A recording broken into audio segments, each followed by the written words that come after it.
about. Hi, I'm Jonathan. I'm Mickey Summers. And we get into a bit of trouble when we go and approach people who aren't doing their jobs. And Mickey's got some experiences which, unfortunately, I don't know if I get paranoid about this, but Mickey's very active trying to get towards the truth and was in London on Saturday. Do the Saturday first, because I won't believe what happened last night once he returned. Well, it was a small hours of yesterday. Everyone knows that I use my Facebook page as a blog. Quite often putting out what I'm doing during the day and the evening. And all this week, the week that's passed, I've been in London in Parliament at the National CSA inquiry. I was back with my barrister on Thursday, and then Saturday I went down for the rally down there. I put it out on Facebook that I was going there, and I was going to the Federation Soul Club for a little bit of socialising for the last hour. I left there about 1:15 in the morning, early hours of Sunday. I came back to my flat, which is a council flat owned by Nottingham City Homes, which is part of Nottingham City Council. Private partnership? Is it still able to do the right things? I don't know. But I came into my flat, let myself in and locked my door, as I always do. And I went into my kitchen, I made myself a cup of tea. I then went into my lounge, turned on the light, I turned on my television, took my laptop out of my hold-all. I was literally putting the plug into the wall socket, and boom! My whole lounge window went through. Are you ground floor? I am on the ground floor. I'm in I would describe as a warden-aided accommodation. That means that most of the people that live around me, my neighbours, are elderly and infirm people, and I have a great rapport with my neighbours, and I'm just one of the average people that live there. Is this the type of thing that usually happens around there, though, Mickey? Well, I've spoken to several of my neighbours who have lived there, one's lived there for 18 years, and even when Clifton had problems with teenagers that they would describe as ASBO jobs, they never had a problem. You know, this is like something that's totally new to where I live. So who, apart from you, knows your address? Only my inner circle, not even my wife knows the layout of where I live. I don't know where you live. I don't know where you live. Well, you know the approximation, but the thing is, unless you've been inside the building and know how the numbers run, you can never identify from the outside what flat was what. Now, the timing of it coincided with my arrival, but I did pull the alarm cord because it's warden aided, and I got through to the security control whilst I was on the phone to the police. I believe that it's trying to strike me away from exposing the paedophiles that are being hidden by both the city and the county council and the Nottinghamshire police. They're all complicit because they've got a strategic partnership. Right, normally as well, I mean, you actually sound, most people think that you're actually very strong, and some people, what you call the opposition, consider you aggressive. And but to be fair, Mickey, I actually have to know that the reasons why you're there as well is normal, full-strength person like you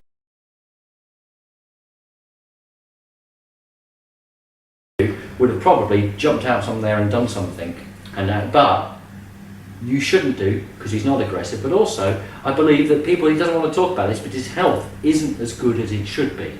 So this type of thing with stress levels and things, you'd want to make sure, again, he's got elderly neighbours and things, usually not of the very, very 100% of health, and a little bit of health and protection. This could just be a one-off incident, but it is entertaining to think that all of a sudden the area's become a target, and the first place to get hit was yours.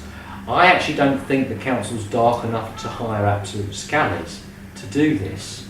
Well, but something is apart from you, and you're probably half a dozen friends that actually know where you live, who else has your address? No one. No? No, not even the media.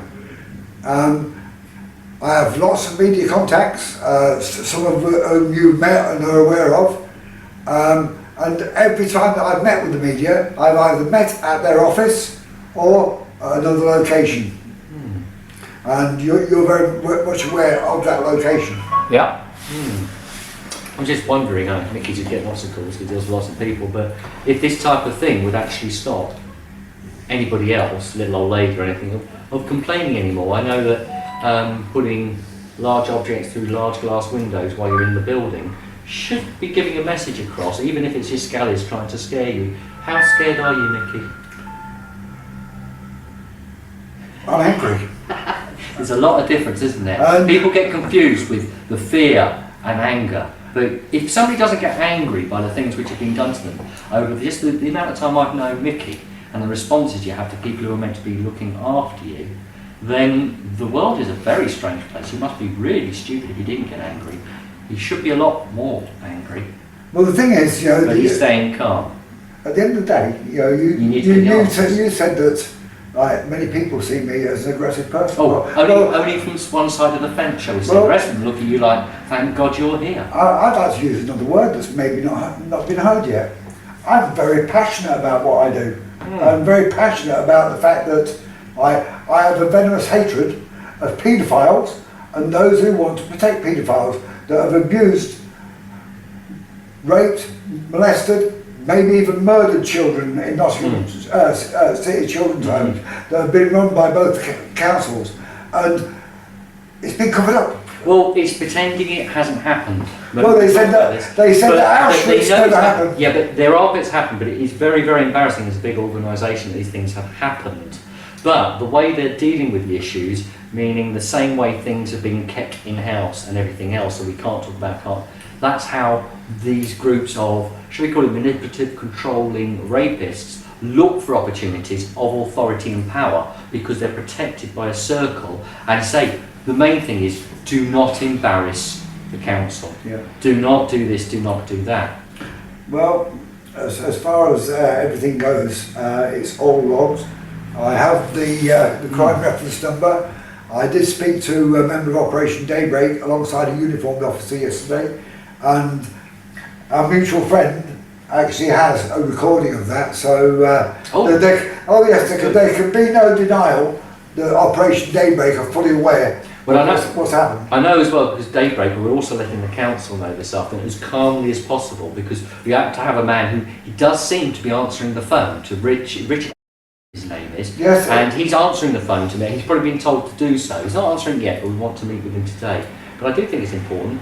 The other reason being is, if your health is an issue on here, today is our favourite day for all disabled people, where some of the shambolic DWP, which is paid the money that's actually needed in benefits, is now, that's been transferred to something called PIP, which is controlled by the council. We've already seen about the care and compassion that can't exist when you run a system that is too embarrassed to even think there could be an error or fault. But care and compassion, while we're using machines that go by what they call their system, it means that you've got to fit in with this program or you might not be alive tomorrow. So if we're all going to drop down dead, I might have some health problems as well which we need to address. I don't know, but why are we seeing Richard today? Well, he's aware of the fact that he should be expecting a call from you this afternoon. Oh yes, because we require a meeting with him, because we need to discuss not only the safety of myself and my flat, yes, but we also have to look at the perspective. I'm in fear for my neighbours.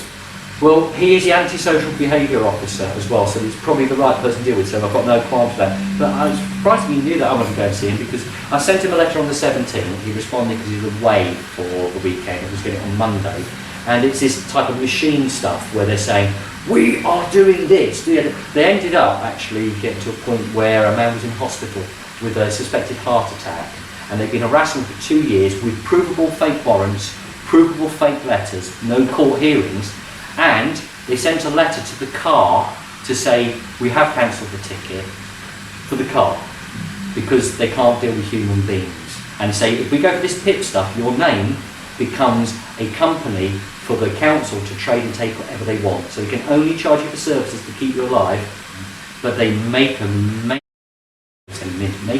out of the services they can invent. And they are in control of that name. That's now on top of the things you need to stay alive. You've got to stop the automated, non-caring, non-loving, inhuman, and they actually believe the computer's telling them what to do. We've got to stop it by speaking to the human. Yeah. So Richard, I asked him some questions about why was my ticket cancelled, by whom and what authority, because he's on camera, which I'm afraid, Richard, this is be the link to show you're going on your own show and it's being released with everything that you've said which is incorrect. But what I'd like to do at this moment in time is maybe put your phone on speaker, and he's aware of the fact that he should expect a call from you. I've already given it to him, Mickey, don't worry. No, about my case. Oh, lovely. Yes, I told him that I would be inviting you to call on my behalf. I told him that I'd be down at Loxley House after lunch, so he could be stuck in a meeting, but if we wander down there and see if he's free, That sounds then like, he's expecting me anyway, and it sounds like he knows that you're around as well. He's been informed. and Let's trot along. because I'm in fear of personal safety issues here, I'm going to require him to have this video, I'm afraid. If he declines being videoed, then we'll have to look at what's been actually done. But one thing we do want is the answers to the questions. Yep. So far, unfortunate for Richard, he has sat down in front of the camera being told if you've got nothing to hide, you've got nothing to fear. At this point in time, do not expect him to volunteer to go on camera. If necessary, respectfully say no, and we'll just use audio. Yes, but using audio, maybe you can keep the camera focused on me. Or we can actually on audio. If you You've just got a want- beautiful face to listen to. No, but if Maybe you'll ask them to record it. Maybe ask them to bring down recording equipment or their own personal equipment to record Oh, it. yeah. And therefore, if it is something iffy or strange, of course they have a record. Yeah. How's that one then, Richard? Oh, he doesn't know yet. let's Let's go. Let's go. Just one final thing. So apart from you and your half a dozen friends that know where you live, who else has access to your address? Oh, I think I know where you're going. I would say this: the police and those who pay my council benefit. Who's that? Nottingham City Council. Just the same as one chief executive who had a personal issue with me after I protested at his house, went to the police, and when he'd already been told that there was no offence committed, he demanded the police come back to me, and the Detective Sergeant Sergey came armed with my address. Now, a police subject access record would show the only record of an address known to me at that time was 48A Auckland Road, Crystal Palace, London South East 25. Police Professional Standards had an address for me from last year of Browside Court in Purley, Surrey, and that was the only address known, and the only other address was known by Nottingham City Council, and that was the address they turned up at, and that was the address that was given to the police by the current Chief Executive of Nottingham City Council. So he passed. Yes, They do work. Right, because we sometimes here they don't communicate with each Well, other. me and Sloan went actually up to St Anne's police station and reported it, and they said they're not going to investigate it. Do you remember? Mm-hmm. What can we do? We're dealing with the corrupt system, the corrupt strategic partnership of Nottingham City Council, Nottinghamshire County Council, and Chris Ayres corrupt police. Let's stop it all then. Let's deal. Remember, we're dealing with humans and going face to face. And if someone's being told to do a job, and in theory they're told they're looking after us, it's with our benefit. Yeah. But in fact, they're trying to benefit a system and society that doesn't give that. Then they wear two hats, which means twat.